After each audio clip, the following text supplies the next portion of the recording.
Welcome to an Underworld Amusements Variety Hour excerpt. I'm your host, Kevin I. Slaughter, and what follows is an excerpt from a conversation with a guest that has appeared on the podcast.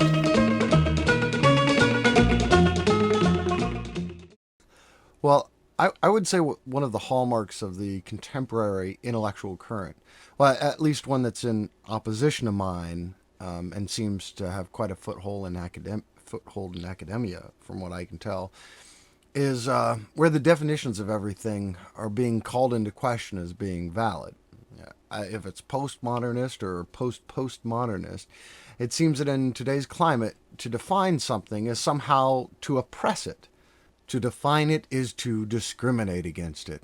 Because if you say that this is how art is defined, then that means some things won't fit into that definition, and therefore it's not art. Hear, hear.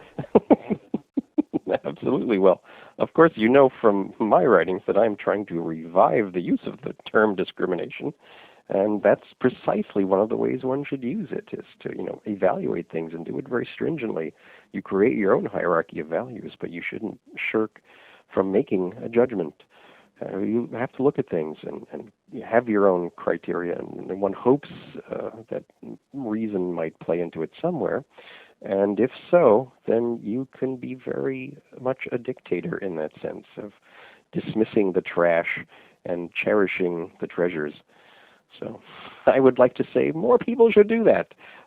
This tiresome idea that anything can be art is just, I think, bogus and just leads to a lot of crap being foisted on people. And I, for one, think life is too short to be having crap poured on you on a regular basis. I mean, that's not my fetish, so.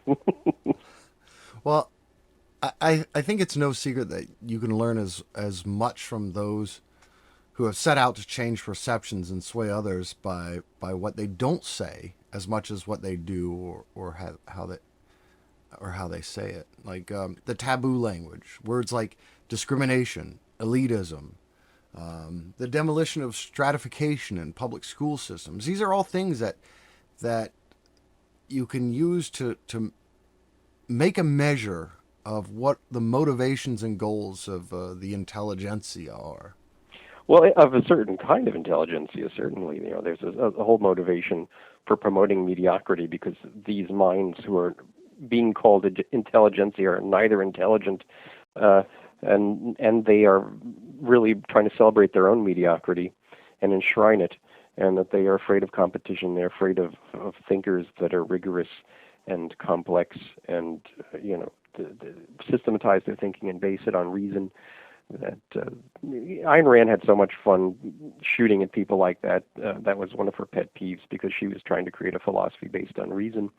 And even though it became infected with a lot of her own emotional choices and therefore flawed, she nevertheless quite accurately skewered a lot of the, college folk who were hailing art that was just garbage and novels that were just spew and, they had no structure and no architecture and no mastery of form or substance or texture or color. And she was right in a lot of that. And her aesthetic writings are often worth reading, even at this point, to really have a remedy, because so much of that stuff has become so entrenched in our culture and has not gone away. And, and the thing is, but we can laugh at the intelligentsia, but you can look at the average man, too, and think, well, they're going to have some common sense and look at something and go, well, this stuff is garbage and this stuff is good. But, they like pictures of dogs playing cards and think that's great art. And, they might look at something, by Delacroix and, go, I don't get that.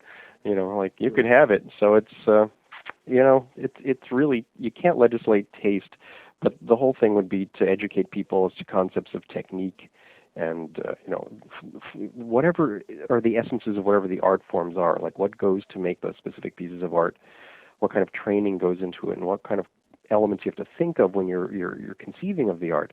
And if something is using all of the elements simultaneously and at a high level of thinking, then that's something that objectively can be said is better than other pieces that are failing in those areas of what what factors go into making that specific kind of art.